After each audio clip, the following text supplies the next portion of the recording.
Welcome to Crossroads, a show by the Epoch Times, America's largest independent newspaper and media. Now, as always, don't forget to hit the like button. It helps get our show out to more people. Now, look, a new political party could soon be forming in the United States. And guess who's behind it? Elon Musk. He's not getting along so well with Donald Trump right now. He wants to start his own party. Now, as the head of Tesla, the former head of the Department of Government Efficiency, Elon Musk has since turned kind of critical against some of the mainly spending policies of the Trump administration. And he has now declared his intent to start a brand new political party aiming at the moderate voters in the United States. This is him on X. He says, "Is it time to create a new political party in America that actually represents the 80% in the middle?" And guess what? He did a poll and it got 80%, presumably in the middle, but we don't know, of people supporting the creation of a third party. Well, another third party. And only 19.6% are actually against the creation of a new third party. Now, based on that, Elon Musk made his common statement declaring the will of the people is the will of God. Vox populi, vox dei. 80% voted for a new party. And in the past where he's said that, where he's done polls and then says vox populi, vox dei, he does it, suggesting that he's actually going to do it. Now, this could be big because remember, that seems to be the political trend we're seeing right now across the board. There is huge demand for a third party, a new political party. Newsweek said this, June 20th. Nearly half of Democratic voters say a third political party is necessary in the United States, according to a new poll. And they say the appetite for third parties always rises along with domestic tumult and sharp partisanship. Parties that are out of power have two natural reactions, one being an internal frustration with its own party leadership, and the second being a search for alternatives. Kevin Madden, a senior partner at Penta Group, told Newsweek in an email Friday. It notes that in a similar vein, Georgetown University professor Michael Kazin told Newsweek, quote, Democrats are now probably more in favor of a third party because they are unhappy with the current leaders of the party. Third parties never last long in national politics, but have been important in deciding elections in different times in the past. And notes Newsweek reached out to the Democratic National Committee for comment via email on Friday as well. That's where things are at. But with the Democrat Party in particular, and its Republicans too, there's a big divide taking place. Democrats, as I've been saying, they're really more than one party right now. There's the Democratic Socialists and the more, I call it progressive, whatever you like, wing of the party. And then there's your old school, classical liberal, more normal Democrats. These two parties are very different from each other. The voters are very different. They might have the same issues, but the solutions to the issues are radically different.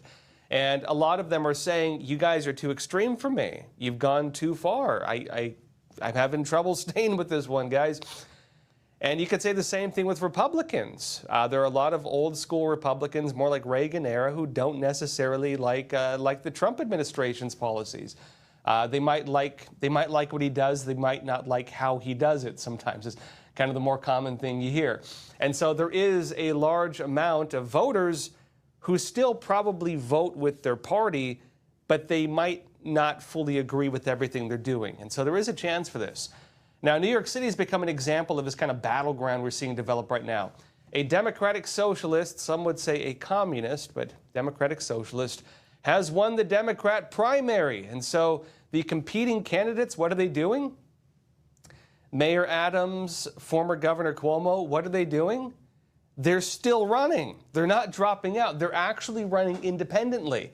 And this is interesting because normally if a Democrat wins the primary, the other Democrats get behind him. Why are these Democrats not getting behind him? And they're going to be running against him with different donors and everything. What is happening in New York could be something that happens elsewhere in the country. But look, support for a third party, it's not just among Democrats. This isn't just them saying that they want something new. Republicans also want a third party. This was October last year. And it shows the support has been changing quite a bit over time. Gallup said this last year. 58% of U.S. adults agree that a third major party is needed in the United States because the Republican and Democratic parties do such a poor job, quote unquote, of representing the American people, marking the 12th consecutive majority level reading in Gallup's trend that stretches back more than 2 decades. While down 5 percentage points from last year's record high, it is still on par with the average 56% support level over the course of the trend since 2003, meaning it's been roughly at 50, 55, 56% for more than 2 decades, for a very long time now. Demand for a political party that is outside the two-party system has been very high. And I know we have third parties, but those ones have not captured the middle. It notes political independents are the most likely party subgroup to favor a third party, as they have been in the past, with 69% expressing support in Gallup's September 3 to 15, 2024 governance poll. It notes Democrats' support has increased from 46% last year to 53% now, as of last year now, while Republican support has dropped from 58% to 48%, suggesting that they more so they do like Trump coming in, right? Although still huge demand technically for a third party. Now, I note this shift among Republicans come after Robert F. Kennedy Jr. ended his independent presidential campaign and endorsed President Donald Trump. And notes also over the years, majorities of independents ranging from 56% to 78% have consistently backed a third party. In contrast, majority-level support from Democrats has been recorded only 5 out of 21 times Gallup has asked the question, with no more than 54% in favor. It notes for their part, majorities of Republicans have backed the concept of another political party on 6 occasions, with the broadest support, 63%, registered immediately after the January 6, 2021 Capitol attack, as they call it. Big deal, of course, because there are a lot of moderate voters who don't really say that they're necessarily Republican or Democrat. In fact, even some polling has suggested that MAGA voters are not necessarily Republican voters. And there are a lot of people who vote like that, too. In fact, it even shows up on the ballots where people might vote for Trump among Republicans, but they're not necessarily going to vote for every Republican.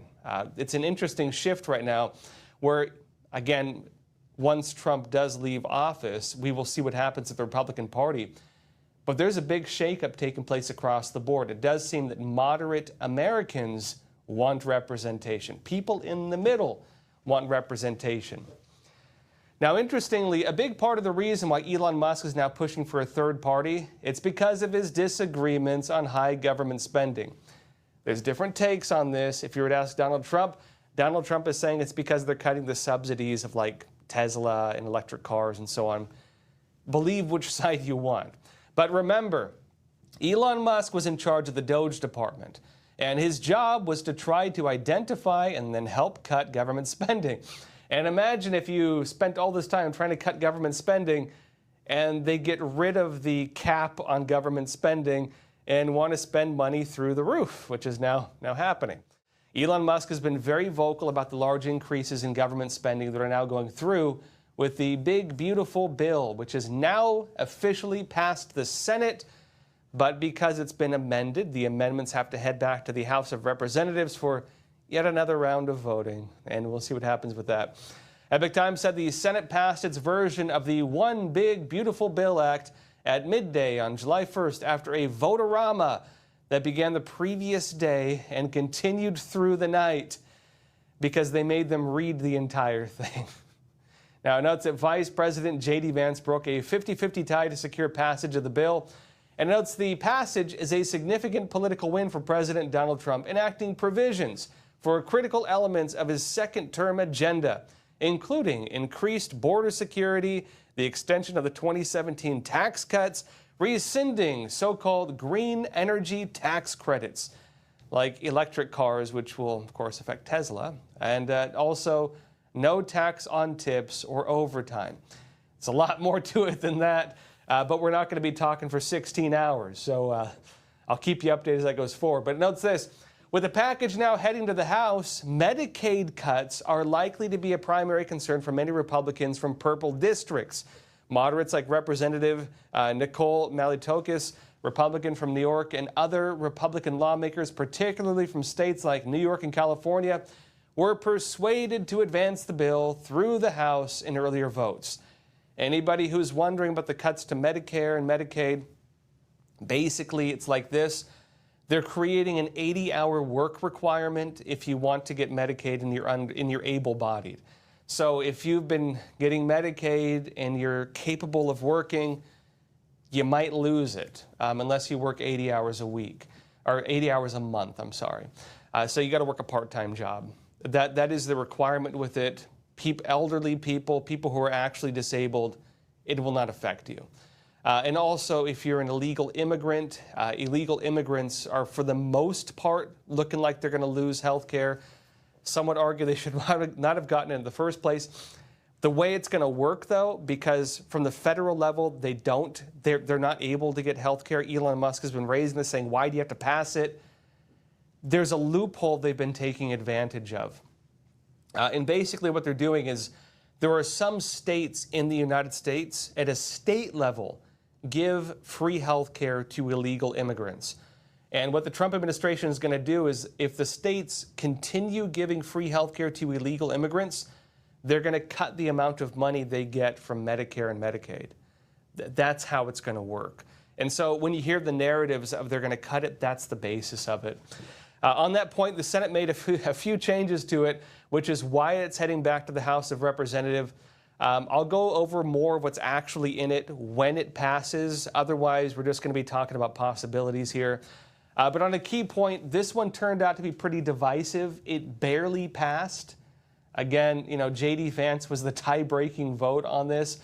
Democrats are saying this is going to weigh heavy on Republicans for the midterm. If you were to ask me, this will probably be the basis of a lot of their campaigns.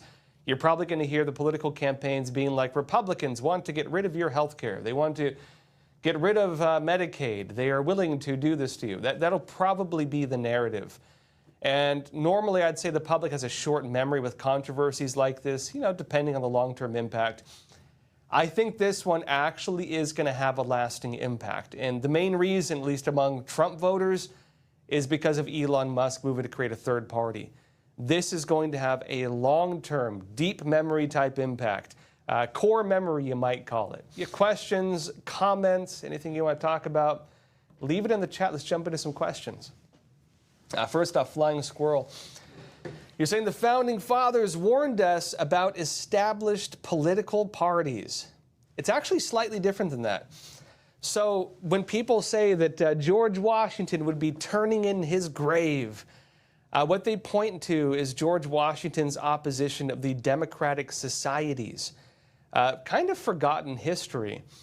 If you read modern writings, they translate it as the Democratic Republican societies. But that's a false it's a false revision of history. If you go back to the time of, again, the founding of the United States, there were organizations called the Democratic Societies. George Washington was super against them. The writings are a bit odd, if you want to read them, because they involve George Washington talking about subversion through the Masons and the Illuminati. I'm not joking. There are actual George Washington letters about this, and that was the basis of his opposition for the Democratic Societies. So what was the basis of all of this? I know it sounds crazy. This is George Washington, not me, okay? But there was an individual writing to George Washington, telling George Washington that there was an organization infiltrating the Mason lodges in Europe. And he said they were trying to get in there, and they had a plan to overthrow the kings of Europe and overthrow the religion of Europe, going against the Catholic Church. And he was warning George Washington that these groups might be active in the United States. In his letter, George Washington said, I'm aware of this. He says they are not active in I believe, the English Lodge, which is the Mason Lodge in the United States. It was mainly through the Grand Orient. and the Scottish Rite, which were the ones operating in Europe, which were being infiltrated allegedly at that time. That was the belief, right? This was a huge part of American history. There was even an anti-Mason political party for a while. It was a weird time in America. In his writings, George Washington said that while these groups were not active in America, he believed they were operating under a different name. And the name of that organization, according to George Washington, was the Democratic Societies. And what those were this: America is a republic. We're a constitutional republic. We have what's called representative democracy. And there were individuals who did not want us to have a constitution. They also did not want us to have representative democracy. They wanted what's called direct democracy, where it's more like a Greek model of democracy. Washington regarded them as a threat to the Constitution and a threat to the United States. And he said the Democratic Societies were the ones trying to do this. George Washington also believed they were the organization behind the Whiskey Rebellion, which was why George Washington personally led the Continental Army to put down the Whiskey Rebellion. Weird history. A lot of people don't know this history, but that was actually the basis of people saying the Founding Fathers were against the creation of political parties. It was about that. On that point, there is the issue also of separating into factions. There have always been political factions, and that's never not been the case. It is human nature to organize ourselves into different ideological camps and then argue with each other about our beliefs. You find it just about everywhere. But I actually do believe in a system that helps support third parties. I know some countries do it differently than the United States does. I know, like, when I was in Taiwan watching, again, the last election they had, it was very interesting. They have a whole process set up to allow for a voice of third parties. There's a whole system there set up for it. Australia has kind of a tiered system like this. A lot of countries have systems where, because in America, what happens? You don't want to vote for a third party because you don't want to split the vote. And so what do? We vote for the party that is the best thing we can get. It might not actually represent what you believe in. It might not represent what you actually want, but it's the best you're going to get. And because of that, a lot of Americans, they'll vote for one side or the other, and they will not vote for a third party because they know that a third party vote is just basically voting to lose, because our election system is not really set up to support third parties. Now, on that point, I don't know if they're ever going to actually change that, but we'll see. We will see if they ever change that. I do think it'll be interesting if Elon Musk creates a third party because I do think there's demand for it.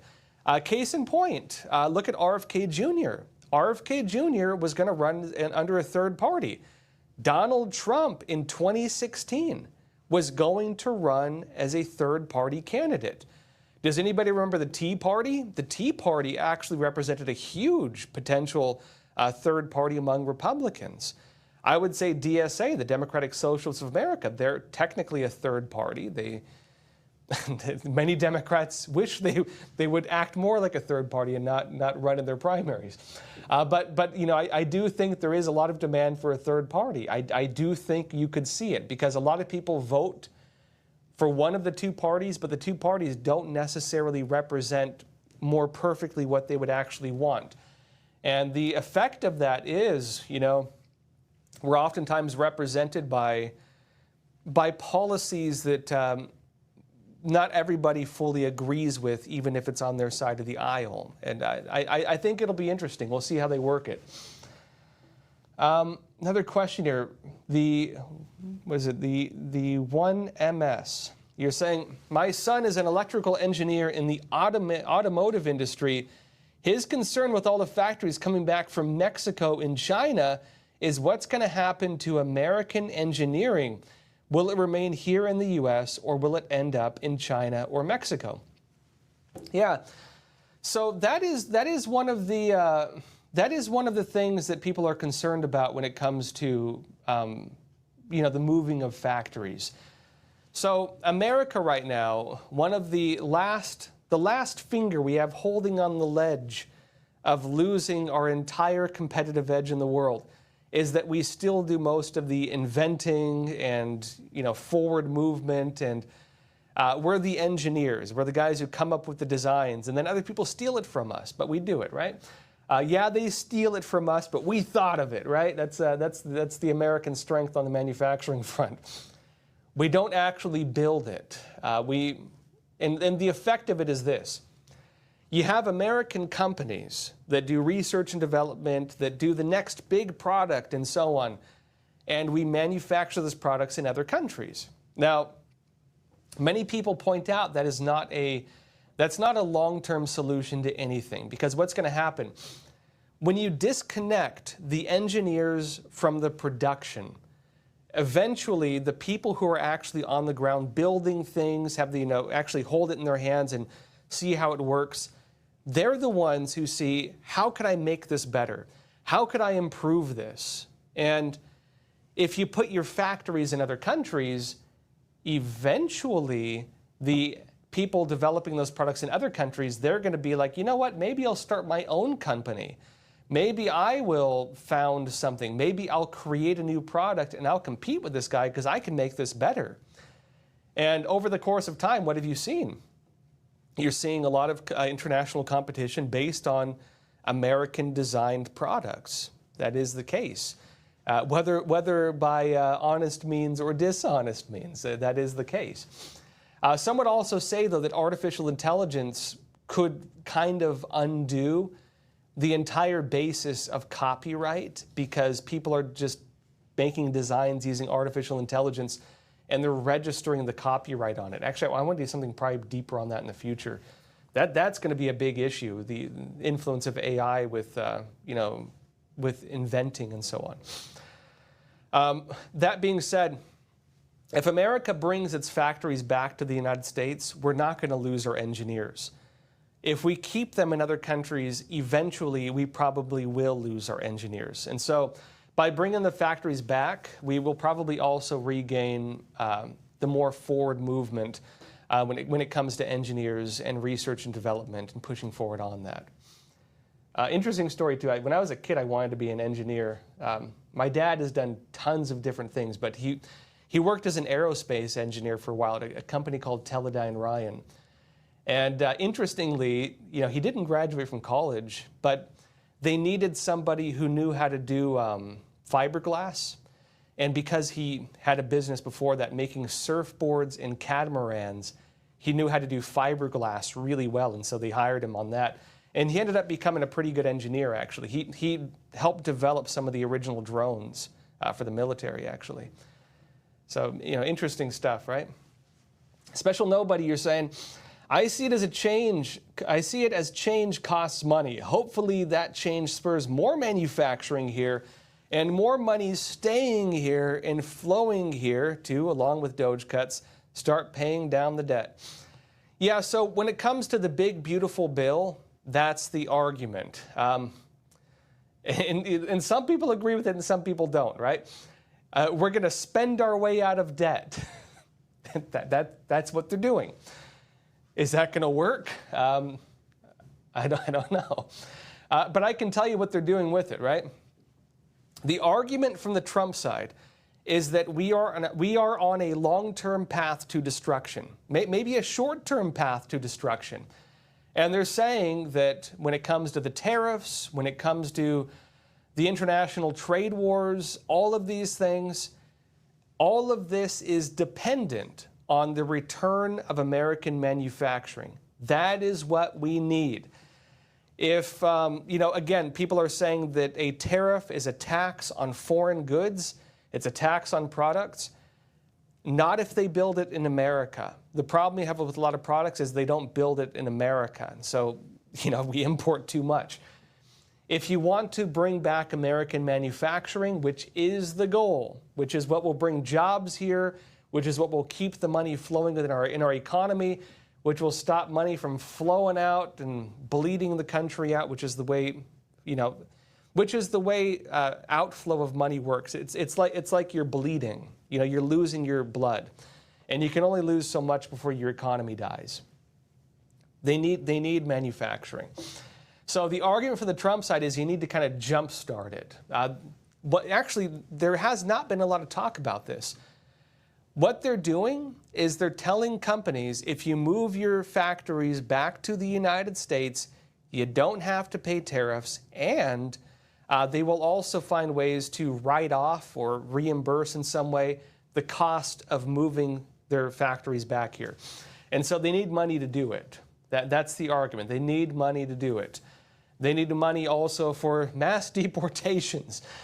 They need a lot of money for that because it costs $17,000 for every single person they deport. They believe that will also save money when it comes to the amount of money illegal immigrants cost the Medicare and Medicaid systems, the hospitals, the school systems, the everything.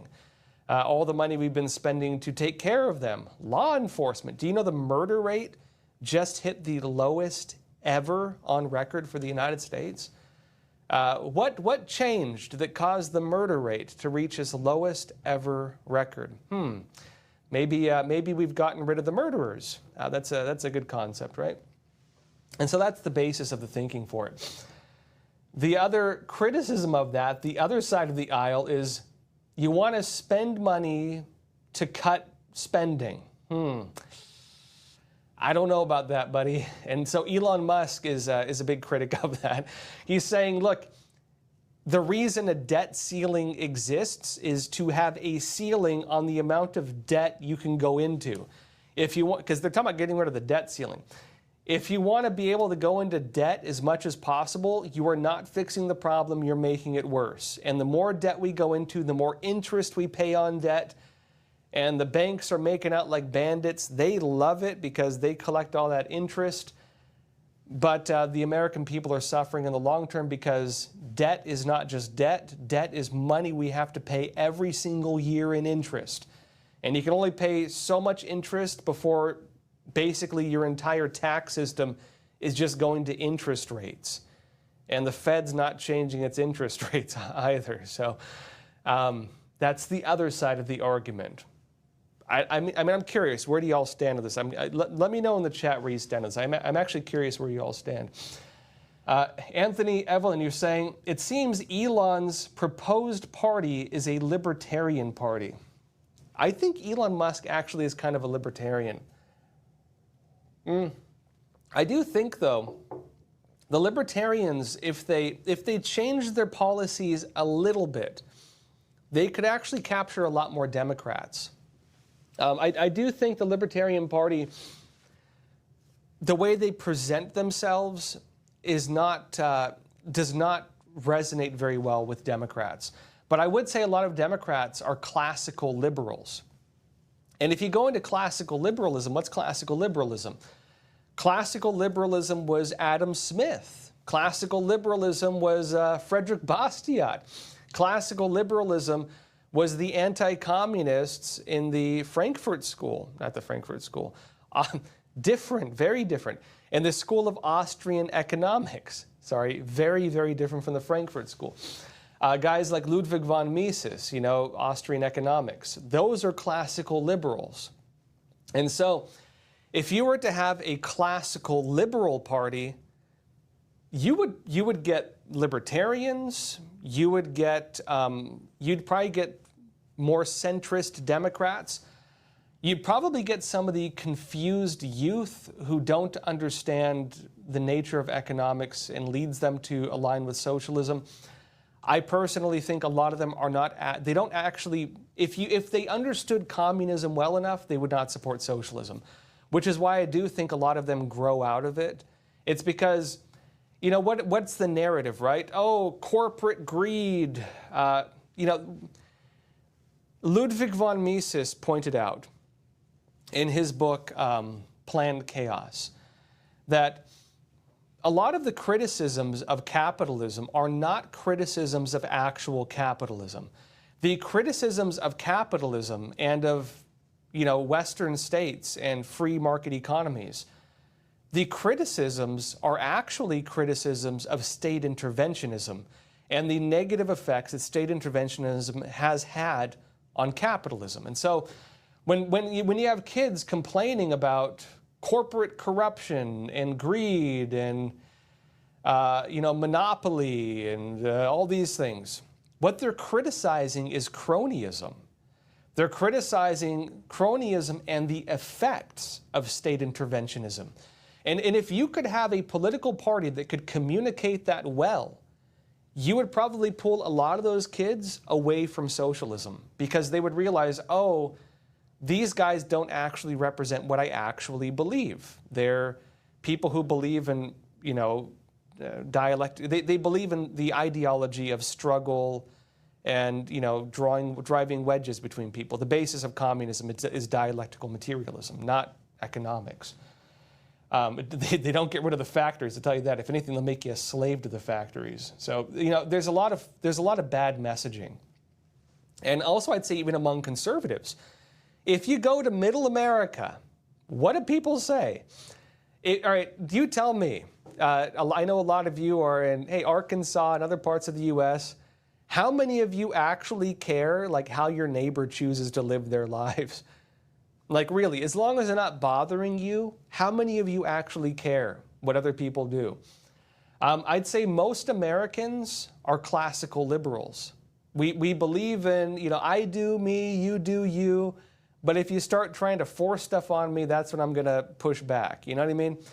Most Americans, this is the basis of our cultural identity, right? It's classical liberalism. And, unfortunately, both sides of the aisle, they have drifted away from that to an extent. But again, we'll see what happens. If you could have a party that properly communicates a moderate, classical liberal viewpoint, you would probably be the massively dominant party. You would probably be the biggest party in the country. Jen Reinbold, you're saying, is it true? Do you need money to make money? But whose money is it? You're saying it is true. It is and it isn't. I know people who've come up from nothing. I know quite a few people who came up from nothing. My dad's a great example of that, I know people who, using myself as an example, I know people who, basically got out of school, went into like the trades, earned money in the trades doing construction or something like that, earned enough money to start their own business and started a business. I know people who've started restaurants with really nothing. I have a very good friend, actually. He's a vegan. I don't agree with all of his life choices, but case in point, he's my friend. I don't agree with him politically, but he's my friend, right? Back to that point. But he actually has an interesting story. He started a food car, built that out, became very popular, started a restaurant, and he was written up in magazines and everything like that, actually did very well for himself. I know a lot of people who've come up from nothing. I also know a lot of people who came from everything and then went to nothing because they never learned hard work. They never learned how to take responsibility for themselves. They were used to having everything handed to them. They got money, they blew it all, they wasted it, and they never did anything with their lives. There are also those types of people. And I would say that also ties into the type of country we have. You can have a fantastic business. You can have a huge, well-working family business, and they hand it down through the generation. The father gives it to his son. But the son is not a hard worker, never pushed himself, had everything handed to him, and the business fails, and he ends up with nothing. You see? So you do have both sides of it. It's not to say that having money probably does make it easier to start something. But in the United States, it is true that if you push yourself hard, and you might have to work a lot, you can go from nothing to doing very well for yourself. I think you're talking about taxpayer money for the bill, though. It is true you need money to make money, right? So maybe I'm talking about the wrong thing here. But you're talking about the big, beautiful bill. On that side, that's also the argument, is that the country needs to... I think Trump is suggesting that we need to build back better, right? Trump wants to build back better, and so he needs money to do it. That's his argument. Well, we'll see what he does. Do you all remember when he was talking about building freedom cities? Because, like if you look at the other side, they're talking about these 15-minute cities. Trump had his own version of that called freedom cities. And we'd be living in like sci-fi, futuristic places of towering golden buildings with Trump written on the side. And you'd have your flying car. He actually was talking about flying cars and so on. That's the Trump version of the 15-minute city. But you got to build it first. You got to build it. Actually, I would say that maybe the first freedom city is Alligator Alcatraz. That's the first freedom city. Instituting freedom through a process, right? DC's bees, freeing them from the United States, right? DC's bees, you're saying you actually think that is true, Josh? That most new inventions have not been coming out of the U.S. for a decade. That is true. But I would also add to it, most other countries are not inventing things either. They're not doing, inventions in general have not been progressing very quickly. Unless you're talking about like weapons or you're talking about artificial intelligence or robotics. But if you talk about that front, America still is doing pretty well to lead the way. We haven't had some groundbreaking new tech in a while. I would imagine the phone in your pocket, other than maybe having a better camera, might not be significantly different from the phone you had 10 years ago. I'm probably an example of this. I don't really care too much about the latest generation of phones or computers or anything like that. Technological development has actually slowed down quite a bit. And maybe for the better, maybe for the worse. In some ways, I'd say we probably atrophied a bit. I think the internet is less interesting than it was 10 years ago. Because, if we've developed anything, it's state intervention. We've gone very far we've innovated state interventionism, where you no longer have proper free speech on the internet and things like that. That's where we've been putting all the force of innovation. Martin McKenzie, you're saying people don't support socialism/communism based on anything intellectual. They support it based on their desire to have something for nothing and the fiction of the rich paying for it. I would agree. Actually, I'd say the way that communists often do things is this. They bring up issues of legitimate concern. So, we paid too much in taxes. There are businesses, because I'd say of state interventionism and cronyism, that are causing problems. We have monopolies. People can't afford to, buy groceries. Some of them have trouble with it. People pay too much for rent. Now, look, if you ask Republicans or Democrats, people are like, yeah, I guess you're right. Some people pay way too much for rent.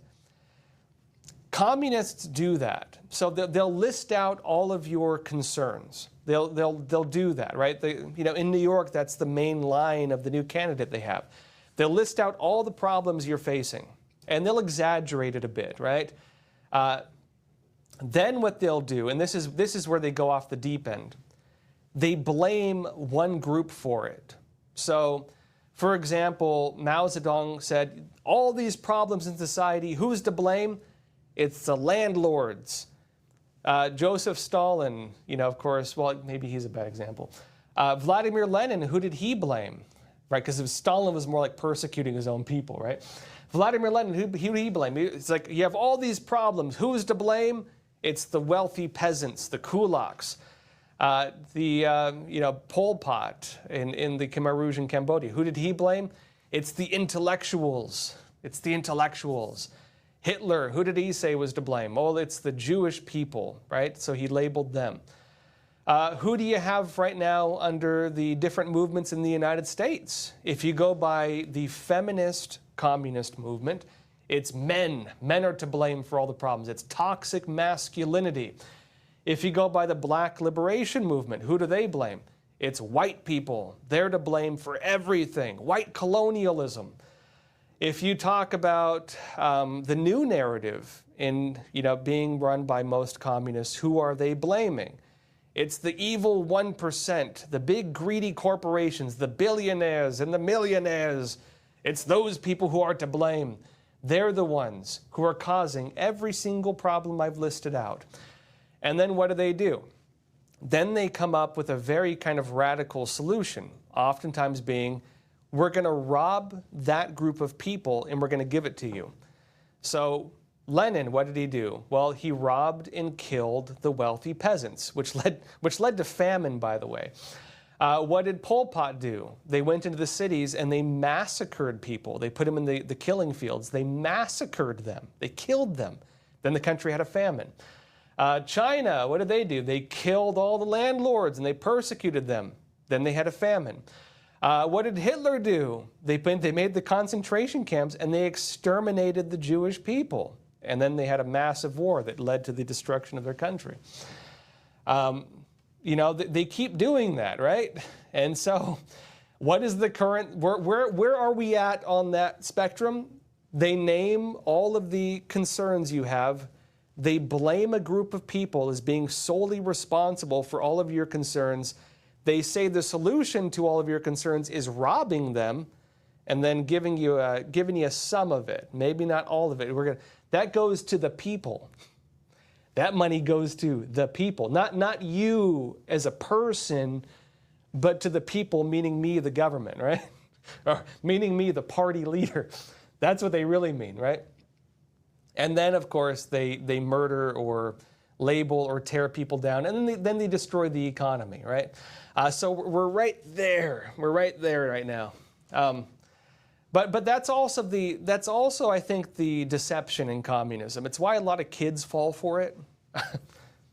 Kids and the child-minded, I would say. The reason they fall for it is because it does oftentimes point to concerns in society. Look at the suffering of these people. Look at how people are having trouble. Look at how people struggle. Look at how people have to work multiple jobs. Look at how mothers have to take care of their kids and struggle and work jobs. Everybody has hardships, right? Everybody has troubles in life. Everybody deals with something difficult. Everyone. Every single person has something that is difficult for them. And if you want to just list out all those things, yeah, it's true. We all deal with something. The question is, what do you do about it, right? Some of that is normal, I'd say. In fact, if you look at G.K. Chesterton, he talked about the socialist narrative as the tyranny of the normal. You know, why do I have to work a full-time job? Well, geez, I'd rather be swimming or surfing or something like that. You know what I mean? Why does a mother have to take care of her children? Shouldn't the state take care of the children? Right? That's the narrative. It was that type of thing. So they identify the things that are difficult for you, and they say we should get rid of these things. But what happens when you get rid of them? Well, you know, you got to do something, right? Oftentimes you have social failure. You have parents who lose their children. You have families destroyed, broken up. You have poverty. You have the effect that if there's no incentive to make money, people don't bother trying to make it. And so businesses fail. If there's no protection on you, if you build a business and innovate, why would you want to do it? If you're going to become a billionaire or a millionaire and they just steal all your money from you, why would you bother? The effect of those policies is people stop bothering. And the problem is you do have some people who are in fact nefarious. You do have the people who you're warned about, who are the predators, who want to victimize you. But when all of the other options are gone, what do? They go into the area where they can victimize people. And when you've created a totalitarian state, what do? They go into the totalitarian state. And that's where we end up with the KGB and the Stasi or the Chinese Communist Party and so on. That's when you end up with that type of thing. And so, yeah, I think it's true. People don't support socialism or communism when they understand what they actually do. But when people are only in the phase where they're listening to a guy saying, I understand all of your hardships. I understand how you struggle, how you have a hard time paying for things, how you feel downtrodden. When they're listening to that guy, it resonates with them. But when they start getting into the solutions, or the ultimate solutions in some cases, you know, that's when things, that's when the real communist element comes in. And so people need to be a lot more discerning, I think. That said, folks, thank you so much for being here. Please take care of yourselves. And as always, stay informed and stay free. Thank you.